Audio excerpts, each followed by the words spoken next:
Hi there, guy with McDonald's mic here. Did you ever get on the Steam store and see these super expensive games, like $100 or even $200 games from no-name developers? Maybe you were even tempted to buy them and try them out, because obviously the more expensive a game is, the higher the quality. Well, I'm going to be playing 11 of these games. Well, technically not 11, you will see what I mean in a bit. So our first game at $199.99 is Crazy Car by developer Apilo, who have other bangers such as Fantasylands and The First Trust of God. They also have equally expensive DLC, but let's ignore that for now. So this is a racing game. We're going about 35 kilometers per hour is a death sentence. Clicking on the garage button, we can see that there are a total of 4 available cars, and for some reason one of them is named David. We will be playing until we can unlock one of the cars. So when we click play, we are greeted by a menu asking us about our favorite color. Every color is a different track, so in total we have 4 different tracks. The yellow stage in specific puts Lost Isolate on Blox's want to shame, with how hard it burns your eyes. As for the music, some of the music is just classical music,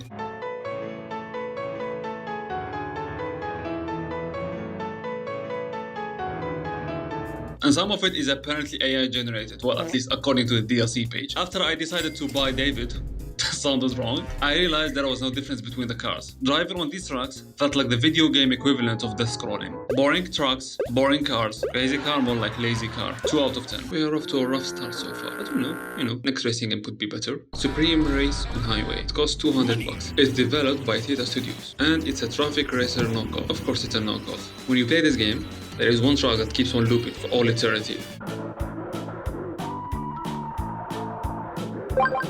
You can select between a variety of cars and a tank for some reason, but there is no difference between their performance. I saw some cars no-clip through each other to crash into me a couple of times. Honestly, I find the art style kind of cute, and I really like the crash animation. This is something that will do fine as a mobile game, but not for $200 of course. And the reason for that is because it's a fucking asset flip. It's the crash racing template on the Unity asset store. I knew we were bound to run into asset flips, but not this early. This one doesn't get a rating, as it's disqualified for being an asset flip. So far, we are nil for 2. Maybe the next game will be the deal of our life, right? Fly Dragon for $200. For some reason, Steam won't let me see the developer's name, so I guess we won't know where this one is from. First thing I noticed is the loading times. This shit is on a fucking SSD, and it puts GTA 5 to shame. So we get a bunch of different dragons, and the colors remind me of Dragon Knight from Dota 2. The objective is to destroy the city. Oh, and we have mobile controls. People have apparently mastered the art of driving sideways in the city. And is that an animal? And why do they have better padding than cars? Oh, and the animals explode when they die. After beating level 1, we immediately jumped to level 10. I guess I'm too good for the other 8 levels. So we finally had enough money to buy another dragon. And apparently you can just go into debt and get everything anyway. Sadly though, buying a dragon seems to have broken the game. Though, when I restarted it, I can safely say the game saves your progress. Red Dragon, Dota 2 reference, game only acknowledges 2 numbers, 1 out of 10. The next game is one that I'm really excited to talk about. Do you like tanks? Do you suck at War Thunder? Do you hate games? Well, I got just the game for you. For only $199.99, you get 2 PNGs of tanks and a puzzle game. Tank Battle, by the developer Hede. You should remember this name. 15 levels, and it takes around 6 minutes to beat the game. It's quite literally impossible to lose any levels, as we have infinite ammo. You're supposed to bounce the tank shell between the walls and try to destroy the enemy tank. 2 tanks, 1 shell. Better than World of Tanks. Half a point out of 10. Next up is Planet's Battle. From that name, you could guess the developer. If you guessed Hede, you're absolutely correct. This game has one, albeit slightly ominous achievement. I thought I should bring that up. This is basically a Battleship knockoff that somehow couldn't even rip off the most basic game. Now I have to admit, I've never played Battleships before. My entire experience comes from that one Top Gear episode where they played Battleships with cars. Halfway through the game, I realized that the AI places all their ships next to each other. This is consistent, so there is no actual AI. When you win the game, you get the option to play again. This does not in fact restart the game. It does, however, tank your PC, while the game you just finished still plays in the background. Funny missile sound, die out of 10. These 2 last games have been a bit too action-packed, so let's try something relaxing, maybe a puzzle game. From the mad lad who brought us Tank Battle and Planet Battle is made by none other than Hede. Hidden Water. We get no start menu and we are dropped right into the game. That's how I like it, straight to the point. The game is just a JPEG of an aquarium looking thing with a bunch of random shit littered around. You have to find the random objects that are hidden in this JPEG. Oh, and by the way, these objects are in the same spot every single time, while listening to the most obnoxious soundtrack ever produced. In typical Hede fashion, it comes with a bunch of randomly named achievements.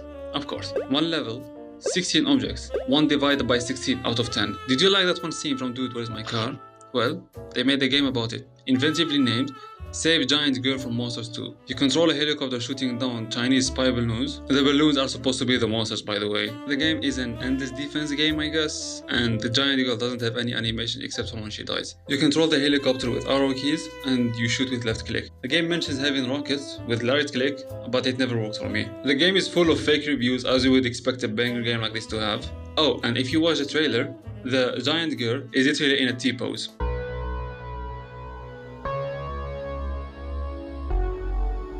Boring gameplay, shit controls, giant girl isn't giant enough. 10 out of 10, it is a fake review. And perhaps you're wondering, why didn't I mention the developer yet? Well, the game is developed by Save Giant Girl. But if you go through their profile, you see a bunch of Hede's games and their bundles as well. Oh Hede, you're way too humble. Up next, we got 3D puzzle Wild West. A puzzle game where the puzzle is picking up an object and taking it from point A to point B while following a floating line. This game has amazing features, such as not a single building has collision, an amazing soundtrack that can only be described as let's split up gang ass music.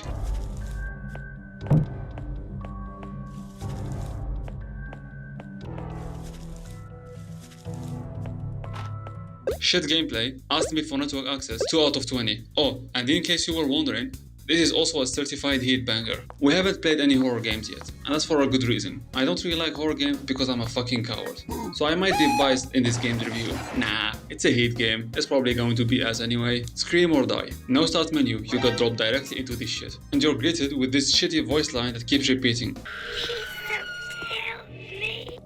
I have no fucking clue what am I supposed to do, but you will get chased by some spooky scary monsters that run away when you scream at them for some reason. I got bored after 10 minutes of fuck all happened. Funny clown man. Please stop talking. 1 out of 10. Alright, we are down to our last 2 games. Now this one is a bit different. GameTube is a collection of 16 games. Oh wait, never mind, that's just an ad that takes you to other Hede bangers when clicked. Let's try again. GameTube is a collection of 30 games, and it even rewards you with an achievement every time you open a game. Before we get started, I need to mention 2 things. If a game doesn't have a title, I'll be calling it by its ID number. Since there are 30 games, I'll be rapid firing these bitches. Alright, let's go. Bow and arrow. This is basically a flash game where you just get an arrow and you have to shoot at a target. You get bonus points if you hit the bullseye. Despite being a flash game ripoff, this is unironically the most fun game in this shit show. 6 out of 10. Space Fighter. It's a generic side-scrolling shooter. Somehow, they managed to fuck up the controls. 2 out of 10. Polygonix. Surround the shapes with lines to win. Except you don't actually win because there is only 1 level. Decent idea for a brain-dead mobile game though. Destroy it. 3 seconds in and it lets you know that it's an asset flip. Not like you'd expect anything else. Click on the sheep looking things to score points. Has 1 level. The sheep have obnoxious sound effects. Good replacement for aim labs if you want to include your annoying teammates in your training routine. So, und jetzt weiß ich, warum du so rumleckst und du Hex. Du kleiner, verfickter Hurensohn, geh deine Mutter ficken! Du verfickter Hurensohn, ich hab deine Mutter gefickt, oder? 1 out of 10. ID 115 doesn't launch. Pinball. One thing I can safely confirm is, it's inferior to the Windows XP version. You have to hit red objects that sometimes spawn underneath the flippers. 0 out of 10. Brick Breaker. Your bat will randomly stop moving. If you finish level 1, you're eternally stuck there. Half a point out of 10, 50-32. Click as soon as the red line hits one of the yellow bits in any of the 3 circles. This is basically the entire gameplay loop. It's a decent mobile game, I guess. 4 out of 10. ID 119. Hotline Miami. Hotline Miami was developed by a fetus. Shit movement. If you get too close to a wall, you will get stuck. You get a 5 seconds long track that's on loop. A shitty loop, mind you, which doesn't matter because this game takes like 2 minutes to beat. 1.5 out of 10. At least it works. Fruits Taper. Whack-a-mole knockoff. I'm pretty sure this is a browser game. If you get a game over, your score doesn't reset, which doesn't matter because you play this for like 1 minute before you give up. 4 out of 10 for the browser version, 1 out of 10 for the slop tube version. ID 136. It has a Call of Duty match timer. You play as a schizo turret, shooting at literally nothing. Sometimes, enemies will in fact render. Oh, and the game has no sound effects whatsoever. 3 out of 10. Block Breaker. Not to be confused with Brick Breaker. You know when you first hop on Unity and you want to make your first game, and you follow that one Pong tutorial, but like you fuck up the velocity settings so your butt ends up moving too slowly? Well, this game is basically it. Except they're actually selling it for like $200. 0 out of 10. ID 143 is hilarious. They didn't even bother removing the template text from your character. If you find the link for the asset used in this game, please comment below. Thank you. Math challenge. Try to solve basic math problems before the timer runs out. Then realize you can just spam one corner and never run out of time. 1 out of 10. Same idea as math challenge, except you now have to manually input the answer by bumping into numbers using a ball with horrible controls. So you have math problems plus shitty platforming. Not a very good combo in my opinion. Oh, and pressing credits takes you to a Unity store page. Sadly, the asset in question seems to be deleted. 2 out of 10. ID 23. You basically have to jump in time to touch the Eiffel Tower. For some reason it goes from 0 to 100 if you dodge once or twice. Oh, and if you lose, it will crash your game. Like it will fully crash everything. Sheep. The game. Collect veggies while avoiding carnivore plants that target sheep for some reason. You control the camera with arrow keys and you move with the left click. Oh, and the sheep makes this sound when you take damage. 0 out of 10. Awful game. Easily my least favorite game. Don't Cross. Bullet hell runner game. Has no audio like half the shit in this collection. 1 out of 10. ID 122. First person POV. Dodge buildings. If you lose, it crashes GameTube. Just for crushing it, I'm going to give this a 7 out of 10. Santa Claus is coming. This is genuinely a fun concept. You have to fight off wave after wave of monsters and you can switch characters mid-game. You got 4 characters, each with their own weapon. And since this is a good game, you can bet it is an asset flip. What's funny is, if you go to the store page, the owner of the asset even says not to ship it as it is. 7 out of 10 for the asset. ID 138. You have to hit both left and right wall to score points, while dodging the spikes. Clicking helps you slow down the ball or give it more speed. Fun concept for a mobile game, and it doesn't have audio like everything else. 2 out of 10. Super Punch. This is the third and only good game in this shit list. And if you think you saw this elsewhere, you'd be correct. It's on the Nintendo eShop for $2.99 right now. The gameplay is basically YouTuber tier boxing matches, where very little hits are landed and it's mostly just running around. If you get knocked out, you can revive yourself twice before it's over. And if you take too long to land a hit, the crowd starts throwing shit at you, dealing damage if it lands. 6.5 for the original game. Loop Driver. Another asset flip. Except instead of an AR game, it's a shitty execution in an even shittier collection. Basically, you play as a Peugeot driver trying to take a roundabout. Music is shit, as usual. 4 out of 10. ID is 87. A platformer that somehow can't even get basic movement right. Honestly, the your first Unity game example applies here too. Oh, and they use the Mario coin sound for their coins. So that is that. 1 out of 10. ID 27. It's bingo. There's nothing more I can say about it. ID 502.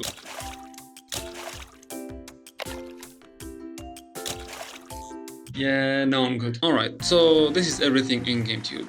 It's a bunch of pure dogshit games, with the only decent ones being an asset flip or straight up ripoffs. Final score, 3 out of 30. So we reviewed every game so far. Let's talk about the stupid pricing. Most of these overpriced games seem to come from Hede. He has tons of games under his name, or his other account, Hede Games. So apparently the idea is, he will have these shovelware tier games at this price, then make a bundle where they are at a permanent 95% discount. As a matter of fact, since it's the Steam Summer Sale, they're probably at a 99% discount right now. And apparently, a lot of his games, you get them as Steam keys in these random key bundles, specifically ones that promise a value of over $40 per game or some shit. Anyway, this Hede person has little to no online presence, with the exception of a mostly dead Twitter account.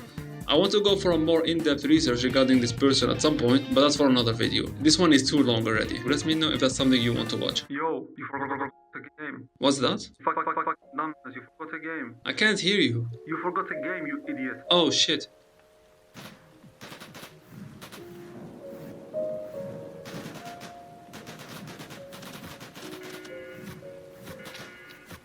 This game actually looks kind of good though.